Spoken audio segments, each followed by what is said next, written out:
Right then guys, little video now to use a plotter cutter. If you're unfamiliar with a plotter cutter, I'll just explain how they work.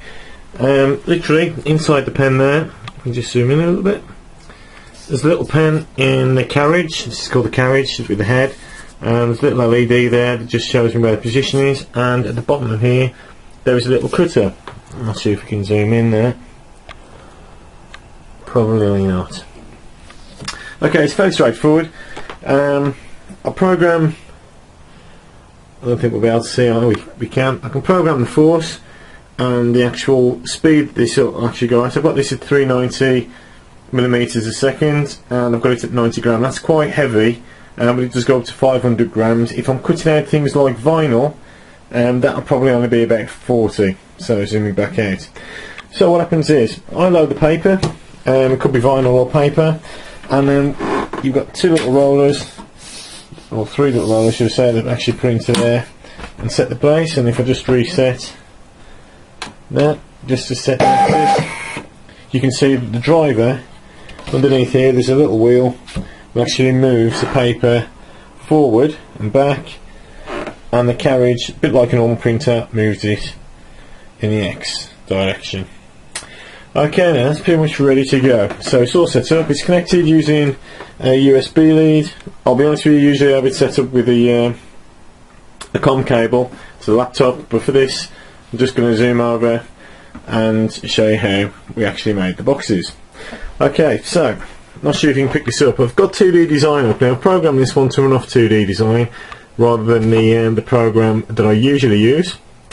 And the program I usually use is something called SignCut, and that's usually on the laptop, but it does work from 2D design. So all I'm going to do from here is just go to File, click on to Plot instead of Print.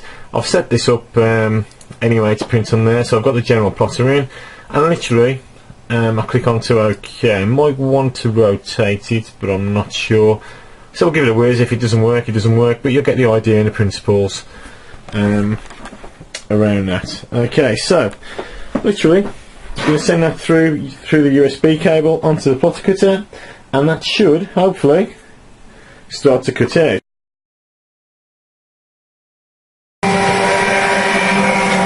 Okay, so it's finding the axis and it's now cutting out all the areas.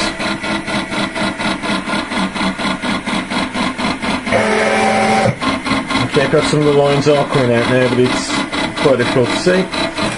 And what this does is it creates an accurate sort of cut out of the box. Again, this will probably run for about 3 or 4 minutes, I would have thought. So it's easy to make a box, design it, get it onto the cutter, get the box cut out. Probably within about half an hour to get the mock-up correct. And this is the obviously use of CAD CAM to do this. This is a vinyl cutter or a plotter, and we usually use it to cut out vinyl as well as this. If you was to laser cut this, and you could laser cut it, all you tend to do is get burn marks on it as well, so you can laser cut it depending on what your strength is set it to, but this works equally as well. Right, so that's come to the end of its program now. Just checking that light.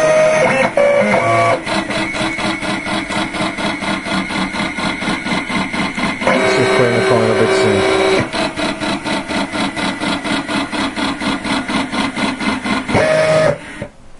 Okay, so hopefully now if I just zoom in a little bit we can get some of the light off, we can see what's actually happened. So we can see it's starting to cut out. Ooh, too far there. It's starting to cut out the edge and the dashed lines where I want the folds to be. And that's using the CAD CAM. Right, so I'm going to run that through just again, and then the next stage we'll see is when that's all cut out, ready to go. Okay, so this is the next step, just to show you to cut out. Perhaps thinking about it, using white card on a white background is not the brightest thing I've done. However, you can actually see some of the details. So all I needed to do with this was literally just tweak some of the corners, and that's because the cutter, when it cuts, although it cuts in a straight edge, pretty much like that, it doesn't actually twist to cut on it, so occasionally it doesn't cut some of the corners. So I'll just tweak some of the corners, and you should be able to see that what you're left with is a complete cutout of your net of your box. And also, if I try to get a little bit of light on there, perhaps the auto adjust will work.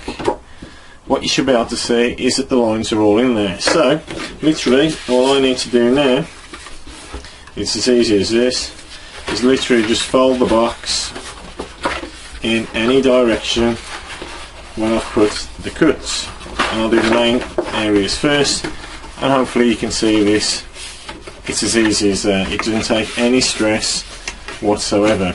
Now before I go any further, the obvious thing I need to do is check that the box goes together and the design works, which that's pretty accurate. To be honest, you're not going to get it much better than that.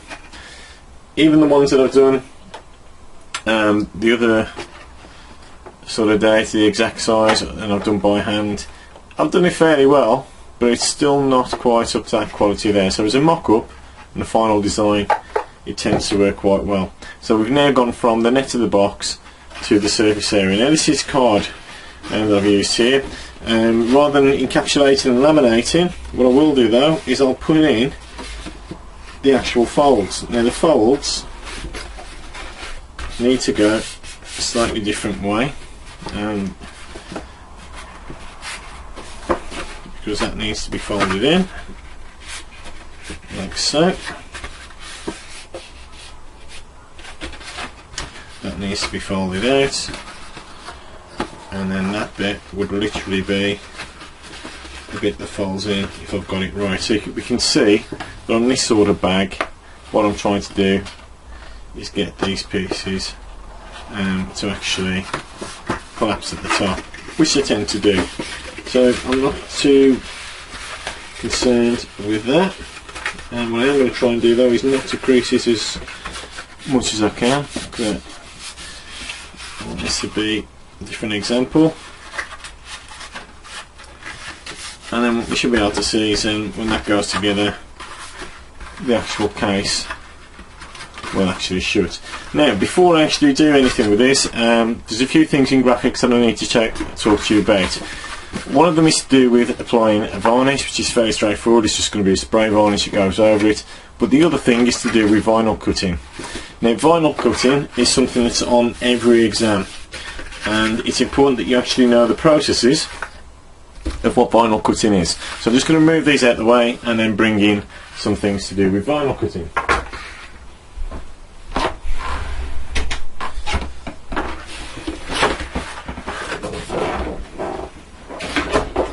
Okay, so with vinyl cutting, what we're actually cutting is vinyl, and I'm not sure if you can see on here, but I've actually cut out the Epsilon 5 sort of logo onto this sort of box as well. But I'm going to have this one running down the length of the box, and the reason I'm doing that is just so it makes it easier for me to put it on the box, so you can see how it's all going together.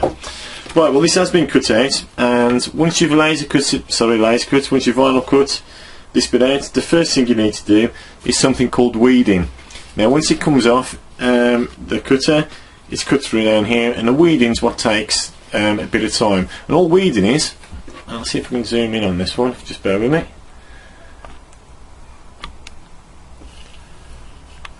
Yeah, that's not too bad. All weeding is, what I will do though is just put some little marks on my board so I know that you can see what I'm doing and not to go out those areas. Right, all weeding is literally when I take the negative of what I want and literally throw it away.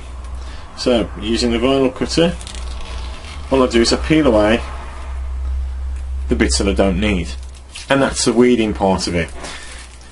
Looks fairly straightforward, but this is probably the most time consuming part of it. Now, as you can expect, I'm not going to sit here and just do a video of me cutting that bit out, but what you can see on this version is I've already weeded, and these are exactly the same. I just cut 3 of them.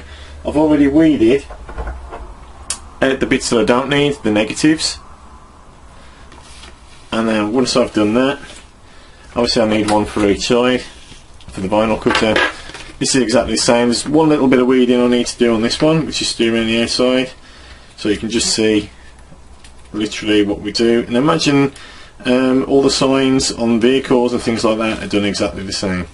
Okay, so there's all the weeding done there. Now that's probably, looks very simple, looks quite easy to do, but when you've got all the holes and the islands and the eyes and the different types of serifs that you've got, that can be quite time consuming, and indeed that's probably took me 40 minutes to do the two of these. Okay, what happens next then? Well, what happens next is we don't just peel it off and try to stick it onto paper, because if we did, this would happen. So once I've took the actual letter off, let's choose a small letter so it's easy to do. We'll go for the O. Okay. There we go, hopefully you can see what I'm doing here. And with the O.